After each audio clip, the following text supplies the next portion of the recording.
The priest adjusts his collar nervously as he approaches the gallows. It's the 25th of April, 1822, and thousands have gathered in Boston to witness the end of America's most wanted man. The crowd falls silent as Samuel Green is led to the platform, his hands bound, but his head held high. "Do you have any final words for the people?" the priest asks, gesturing to the sea of faces below. Samuel's eyes sweep across the crowd with cold indifference. "They shall not know my fate," he says, his voice carrying over the hushed assembly. "I have written out my confession in full." The priest tries one last time. "Are you penitent, my son?" As the noose is placed around his neck, Samuel Green turns to face the holy man. A thin smile curves his lips, the same smile that once chilled victims across 6 states. His stare is steady, calculating even in these final moments. "If you wish it," he replies. "This is the execution of Samuel Green, counterfeiter, robber, rapist, and killer, a man who terrorized New England for over a decade and became one of America's first criminals to be labeled public enemy #1. But before he stood on that gallows, before his name appeared in newspapers from Maine to New York, he was just a boy from New Hampshire whose childhood would forge one of the nation's first serial killers. How does an abused child become a monster? And what drove Samuel Green to leave a trail of bodies across early America that would make him a legend of terror? Before we dive into this incredible story, if you're fascinated by true crime cases that shaped American history, hit that like button and let me know in the comments which historical cases you'd like to see covered next. The year is 1796. George Washington is president and the United States is still a young nation finding its identity. In the small town of Meredith, New Hampshire, a child is born who will grow up to challenge everything Americans thought they knew about evil. Samuel Green enters the world into a family that believes in harsh discipline and religious fervor. His parents view childhood misbehavior not as normal development, but as signs of demonic possession. When young Samuel begins skipping school, his parents don't see a restless child, they see the devil's work. The beatings begin early and often. Each transgression, no matter how minor, results in violent punishment.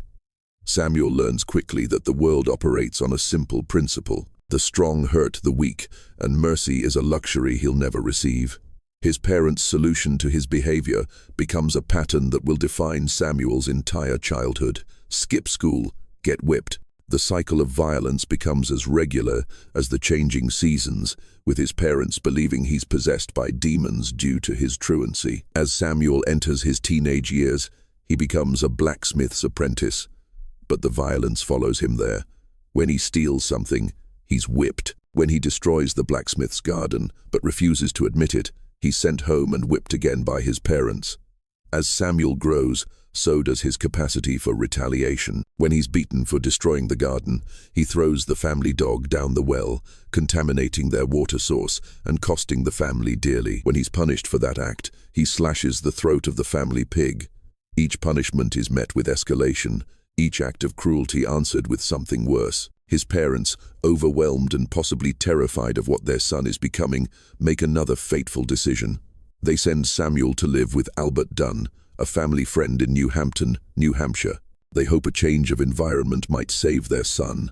Instead, they've just passed their problem to someone else. Albert Dunn believes he can succeed where Samuel's parents failed. He's a stern man who thinks discipline and hard work can cure any behavioral problem. He couldn't be more wrong. Under Dunn's roof, Samuel's education in violence reaches new extremes. When he steals a Jew's harp from a local shop, Dunn beats him as punishment. Samuel flees home, but when his parents learn of the theft, they beat him unconscious before sending him back to Dunn. This time, Dunn whips him until the flesh is flayed from his back, the most severe beating of Samuel's young life. But Samuel Green is no longer the scared child who first arrived at Dunn's home. He's learning, adapting, and planning.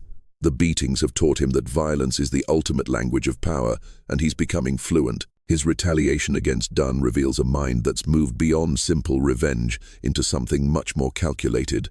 Samuel rigs a deadly trap in the barn door, an axe positioned to fall on Dunn's head with a pitchfork set to impale him. When Dunn enters the barn, only luck saves his life. The axe slices through his coat, and the pitchfork merely wounds his foot. Dunn's response is predictable and brutal. He ties Samuel to the barn door and whips him until he's bloody and broken. But something has fundamentally changed. Samuel doesn't cry. He doesn't beg. He stares at Dunn with cold calculation, already planning his next move. The destruction escalates. Samuel destroys a hog's head of cider, steals bushels of corn, and attempts to burn down Dunn's barn. Each act of sabotage is met with more beatings, but the beatings are losing their power. Samuel is growing stronger, and Dunn is beginning to realize he's created something he can no longer control. Eventually, Samuel becomes too physically powerful for Dunn to handle. The man who once believed he could break Samuel's spirit through violence finds himself intimidated by the monster he helped create. Dunn begins to leave Samuel alone, and in that freedom, Samuel finds his first taste of real power. Freedom from constant physical abuse doesn't reform Samuel Green. Instead, it allows him to seek out new influences, and the influence he finds will shape him into America's first public enemy. Samuel meets William Ashe, another young man with criminal tendencies, and together they encounter Franklin Loomis, a traveling salesman with a dark secret. Loomis becomes their mentor, but instead of teaching them a trade or honest work, he educates them in the arts of forgery, burglary, and theft. Under Loomis's guidance, Samuel learns to forge banknotes and break into the homes of wealthy families. He discovers he has a natural talent for criminal activity, combining intelligence with the ruthless mindset his childhood created. The skills Loomis teaches him turn Samuel from a local troublemaker into a professional criminal. Their early crimes include a vicious attack on a schoolmaster who had beaten them. Samuel and Ashe lay in wait for the man, knock him unconscious with rocks, strip him naked, tie him up, and leave him hoping he'll freeze to death. The schoolmaster survives, but the incident shows Samuel's escalating capacity for violence. Samuel and Ashe travel through Vermont, where Samuel joins the army only to desert shortly after. He's captured and flogged for desertion, but manages to escape back to New Hampshire. By this time, Samuel has become wealthy from counterfeiting operations. He reunites with his family and uses his criminal profits to buy his mother a cow, purchasing fancy clothes, a horse, jewelry, and expensive meals for himself. When Samuel runs out of money, he travels to Boston and becomes a servant for wealthy men. During the day, he appears to be a loyal and trustworthy employee. But at night, Samuel robs the very homes where he works, stealing valuables before disappearing to find new employment elsewhere. Samuel returns to Loomis for advanced training in lockpicking and creating duplicate keys. Now armed with sophisticated criminal skills, Samuel and Ashe rob hundreds of homes and offices throughout New England. Their success leads them to Bath, New Hampshire, where they encounter a traveling jewelry salesman. The salesman allows them to inspect his goods, unaware he's dealing with dangerous criminals. When he rides past later, Samuel and Ashe ambush him, knocking him from his mule and clubbing him to death. The official reason is to eliminate a witness, but the truth is more disturbing. Samuel has discovered he enjoys killing. The childhood spent enduring violence has created an adult who finds satisfaction in inflicting it. With his first murder behind him, Samuel Green begins a reign of terror that will make him the most wanted man in early America. He travels throughout New England, killing and robbing with increasing boldness. His criminal activities span from Montpelier, Vermont, to Schenectady, New York, and from Saco, Maine, to Bar, Vermont, a vast territory that includes rape, horse theft, counterfeiting, burglary, and murder. Law enforcement of the era is ill-equipped to handle a criminal like Samuel. Communication between jurisdictions is slow and unreliable. There's no coordinated system for tracking criminals across state lines. Samuel exploits these weaknesses, staying one step ahead of authorities by constantly moving and changing his methods. He's imprisoned several times on suspicion, but the evidence against him is often insufficient for conviction. The legal system of the early 1800s requires more concrete proof than modern investigations, and Samuel is careful to eliminate witnesses whenever possible. When he is captured, his partner William Ashe frequently helps him escape, adding to his reputation as an untouchable criminal. After robbing a jewelry store in Montreal, he's pursued by a posse of law enforcement officers. Rather than surrender, Samuel opens fire, killing several of the men pursuing him. The shootout cements his reputation as someone who will kill anyone who stands in his way. Samuel is captured and sentenced to hang for the Montreal killings in a short trial, but even a death sentence can't hold him. Ash orchestrates another escape, allowing Samuel to disappear into the mountains of New Hampshire. The failed execution only adds to the legend growing around Samuel Green, making him seem almost supernatural in his ability to evade justice. By this time, Samuel Green has become something unprecedented in American criminal history. He's not just a local criminal or even a regional threat. He's a figure of national infamy. One of the first criminals to be labeled public enemy number one. High bounties are placed on his head, and his exploits are reported in newspapers across the country. Samuel begins burglarizing homes and stores in major cities like New York City and Albany, demonstrating his willingness to operate in urban environments where law enforcement is more concentrated. Later, he kills a wealthy French traveler in Midbury, Vermont, showing his increasing boldness in targeting victims.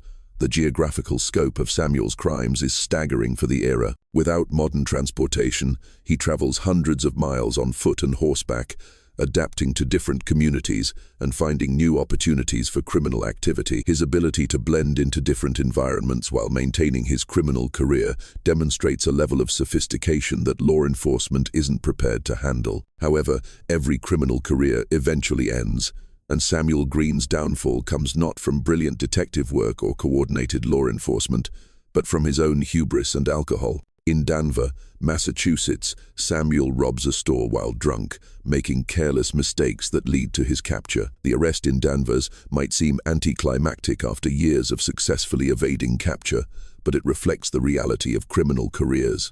Most criminals aren't brought down by elaborate investigations or dramatic confrontations. They're caught making simple mistakes when their guard is down. Samuel is convicted of burglary and sentenced to 4 years in prison in Boston. For law enforcement, his capture represents a major victory. For Samuel, prison is just another challenge to overcome. He immediately begins planning escapes, demonstrating the same resourcefulness that made him such an effective criminal. His escape attempts are numerous and creative, but prison officials are prepared for a criminal of Samuel's reputation. They place him in special shackles and clogs designed to slow his movement and make escape more difficult. When he continues to attempt escapes, additional years are added to his sentence. The prison environment doesn't reform Samuel. If anything, it concentrates his violent tendencies in a smaller space with fewer opportunities for release. The other inmates represent both potential allies and threats, and Samuel approaches prison politics with the same ruthless calculation he applied to his criminal career. Prison life becomes a pressure cooker for Samuel's violent impulses, and that pressure eventually explodes in the most brutal crime of his career. The target is Billy Williams, a fellow prisoner who commits the ultimate sin in Samuel's world. He betrays trust by informing on Samuel's escape attempts. Samuel's initial response to Williams' betrayal shows his calculating nature. Rather than attacking immediately in a moment of rage, he plans a subtle murder. Samuel poisons Williams' food, intending to kill him slowly and quietly. Only luck saves Williams when he doesn't eat the poisoned meal. When poison fails, Samuel reverts to the direct violence that has defined his entire life.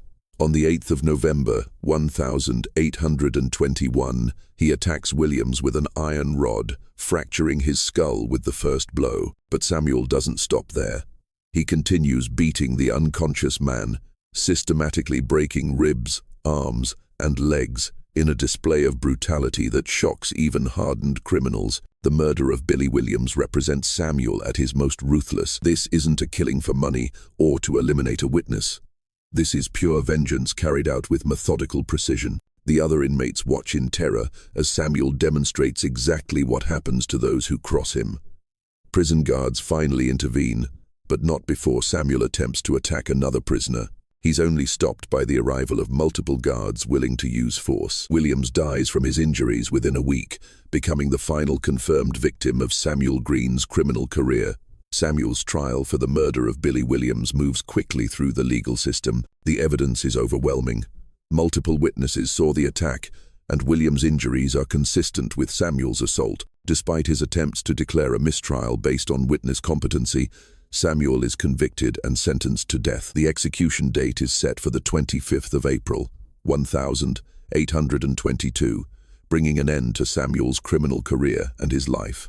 For authorities, the execution represents justice finally being served. For the public, it's the conclusion of a saga that has captivated and terrified the nation for years. Samuel's behavior leading up to his execution reveals the same calculated coldness that defined his criminal career. When offered the opportunity to make a final statement to the crowd gathered to witness his death, he refuses to give them the satisfaction of his words. His interaction with the priest at the gallows shows Samuel's contempt for conventional morality and religion. When asked if he's penitent, Samuel gives the priest a long stare and a thin smile before replying, "If you wish it."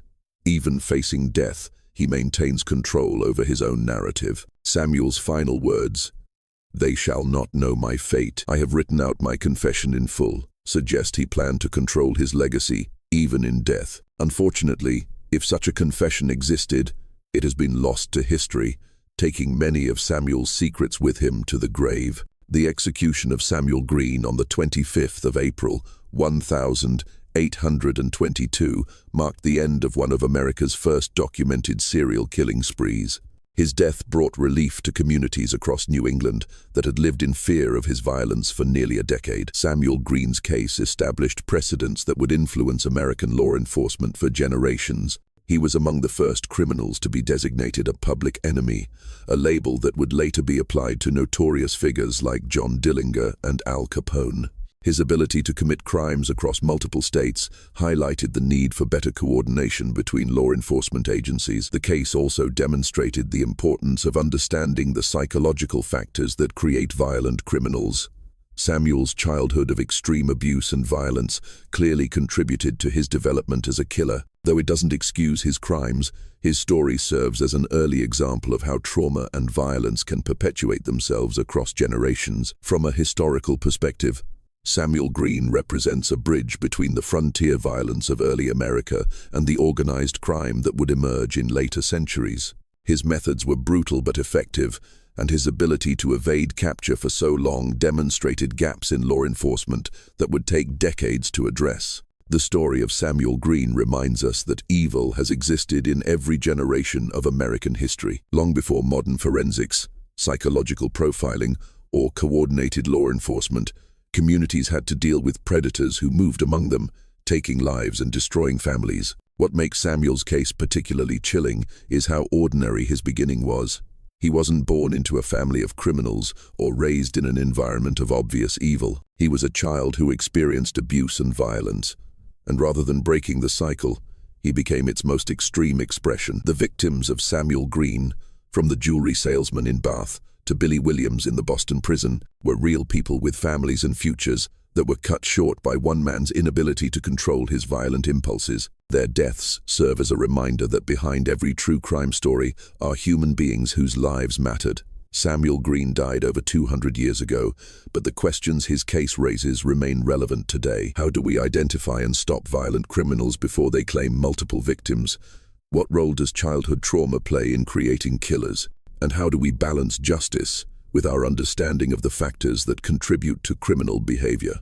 These questions don't have easy answers, but they're worth asking as we remember America's first public enemy and the terror he brought to a young nation, still learning how to protect its citizens from those who would do them harm. What do you think about Samuel Green's case? Does his story change how you think about the relationship between childhood trauma and violent crime? Let me know your thoughts in the comments below.